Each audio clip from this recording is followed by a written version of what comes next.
बिस्मिल्लाहिर्रहमानिर्रहीम अल्हम्दुलिल्लाहि रब्बिल आलमीन अस्सलातु वस्सलामु अला रसूलिल अमीन। बहुत अहम सवाल पूछा किसी ने कि रोज़ा किन चीज़ों से टूटता है। तो देखें उसका सीधा सीधा हमारे पास साफ़ जवाब है जो अल्लाह ताला ने कुरान पाक में भी हमें बता दिया। सबसे पहली बात कि कुछ खा लिया पी लिया आपने जानते बूझते हुए, या ताल्लुकात मियाँ बीवी के कायम हो गए, रोज़ा टूट गया, ख़त्म। इसमें कोई वो नहीं है और इनकी सज़ाएँ बड़ी सख्त हैं। सिर्फ महज क़ज़ाई नहीं है, जैसे मियाँ बीवी के ताल्लुकात वाली उसके तो मेरा ख्याल है 60 रोज़ों की क़ज़ा है, बड़ा ज़बरदस्त गुनाह है, इसके कोई करीब भी ना है। ये बिल्कुल ऐसे ही है कि किसी ने मस्जिद में थूका जानते बूझते हुए, गलती से तो हो गया, उल्टी आ गई वो और बात है, मस्जिद में थूक दिया या बाहर जाके थूका, दोनों में फ़र्क है ना, ठीक है ना।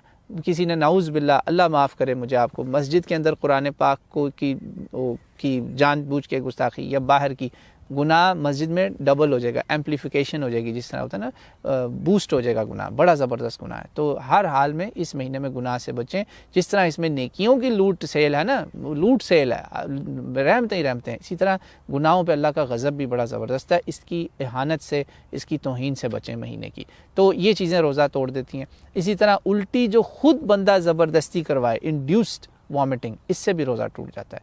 ये हो गया, ये 3 चीज़ें मैंने बता दी, खाना पीना, ताल्लुकात, ज़बरदस्ती की उल्टी, ज़बरदस्ती की खुद ही आ गई, मुंह भर के आए ना भर के आए, कोई उसमें रोज़ा नहीं टूटता। इब्न अब्बास का हमारे पास सही कौल मौजूद है, आपने कहा रोज़ा नहीं टूटता उल्टी आने से, जो खुद ब खुद आ गई, या आपने जानबूझ के नहीं की, चाहे मुंह भर के आए या ना आए। आखिरी चीज़ है कि कुछ लोगों में मशहूर हो गया हिजामा, कपिंग या खून निकलवाना, इससे जो इंजेक्शन से भी निकलवाते हैं ना, डोनेशन, इनसे रोज़ा टूट जाता है। नहीं, इससे रोज़ा नहीं टूटता। हिजामा से अल्लाह के नबी का रोज़ा नहीं टूटा, तो मेरा आपका कैसे टूटेगा? आपके पास सही अक़वाल इसके भी मौजूद हैं, बिल्कुल सही इस्नाद के साथ आपको कुतुब सित्ता में जगह जगह अक़वाल मिलेंगे। हाँ, कुछ कॉन्ट्राडिक्शन भी है, बाज़ लोगों ने समझा, मगर अल्लाह के नबी ने नहीं ऐसा कोई वाज़ेह कौल बोला कि हिजामा से या खून निकलवाने से रोज़ा टूटेगा, तो नहीं टूटेगा इंशाअल्लाह ताला। जब अल्लाह के नबी ने नहीं कहा तो फिर हम कैसे ऐसा फतवा दे सकते हैं? अच्छा जी, अब कुछ चीज़ें हमारे पास मिसकंसेप्शंस हैं, जिससे हमने समझा कि रोज़ा टूट गया, रोज़ा नहीं टूटेगा इंशाअल्लाह। कुछ लोगों को जैसे एलर्जीज़ हैं, कोई बीमारियाँ हैं, एलर्जी इंजेक्शन लगवाना पड़ता है, वरना उनकी एलर्जी बड़ी ज़बरदस्त एग्रीवेट हो जाती है। उसमें कोई न्यूट्रिशन नहीं है, कोई ताकत की चीज़ नहीं है, कोई उसमें फ़ायदा नहीं है, बिल्कुल उनका रोज़ा कायम है, नहीं टूटा। बेशक चीज़ अंदर गई है, उससे न्यूट्रिशन नहीं गई, वो सिर्फ अपनी समझ लें कि वो जो बार बार छींके मार रहा है उस बीमारी से वो बच रहा है, और वो दवाई है एक तरह से, उससे रोज़ा नहीं टूटता इंशाअल्लाह ताला। यही इंसुलिन वालों का हाल है, इसी तरह लाइफ सेविंग इंजेक्शंस का हाल है, आई ड्रॉप्स का, ईयर ड्रॉप्स का। जब इसमें न्यूट्रिशनल वैल्यू आएगी ना, कि आपको कोई ताकत देगी, बस ख़त्म, फिर आपका रोज़ा टूट जाएगा। तो इसमें आप मिसकंसेप्शन में रखें। टूथपेस्ट या हो या मिसवाक हो, दोनों में टेस्ट होता है, लोगों ने मशहूर कर दिया इससे भी रोज़ा टूट जाता है। नहीं टूटता, नहीं टूटता, नहीं टूटता, बिल्कुल इसमें परेशान ना हो, कोई इसमें ऐसी सख्ती नहीं है, टेस्ट तो दोनों में मौजूद है।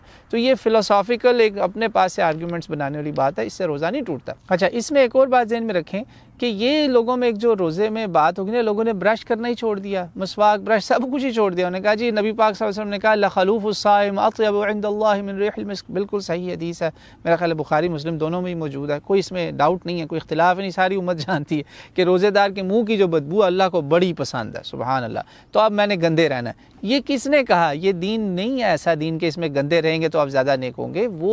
वो बदबू है जो नेचुरल ओडर आता है, इसे नेचुरल ओडर जो आपके मुंह में तब आता है जब आप भूखे रहते हैं, खाली पेट रहते हैं, कुछ नहीं खाते।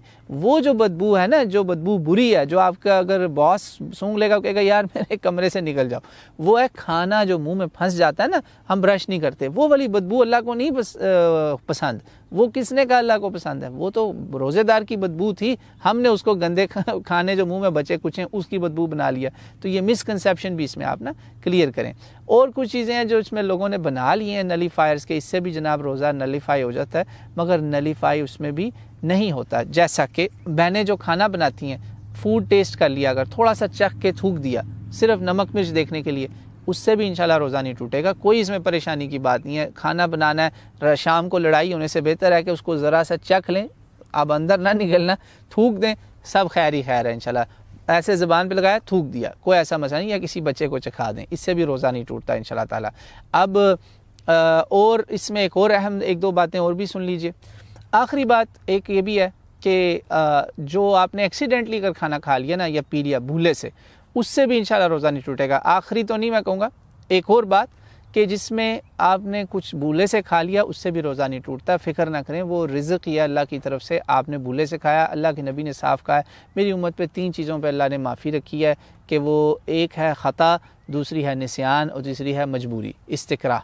इस्तिक्राह हमारे वो बहन भाई जो गैर मुस्लिमों के बीच में रहते हैं, किसी ने ज़बरदस्ती मुंह में खाना ठोंस दिया, नफ़रत में, कोई बात नहीं, आपका रोज़ा फिर भी कायम है। आप भूल गए, कोई बात नहीं, आपने गलती से अनइंटेंशनली भी वज़ू करते पानी अनइंटेंशनली चला गया, बग़ैर नीयत के, इरादे के, रोज़ा फिर भी कायम है इंशाअल्लाह ताला। ये इंटेंशन नहीं थी ना आपकी, गलती से गया, तो इसमें आपका रोज़ा महफूज रहेगा। आखिरी इसमें एक बात याद रखिएगा, बड़ी अहम बात है कि जो शादीशुदा दोस्त हैं बहन भाई, वो अगर गुस्ल नहीं कर सके और उन्होंने ऐसे ही सैरी कर ली, रोज़ा रख लिया, फजर से पहले गुस्ल किया, उनका भी रोज़ा कायम है, रोज़ा नहीं टूटा, क्योंकि ये उनका ताल्लुक़ रोज़े से पहले था, रोज़ा शुरू होने से पहले भी सिर्फ गुस्ल नहीं हो सका। और अल्लाह के नबी से ये भी साबित है कि आपने गुस्ल सैरी करके बाद में भी किया। वल्लाहु आलम।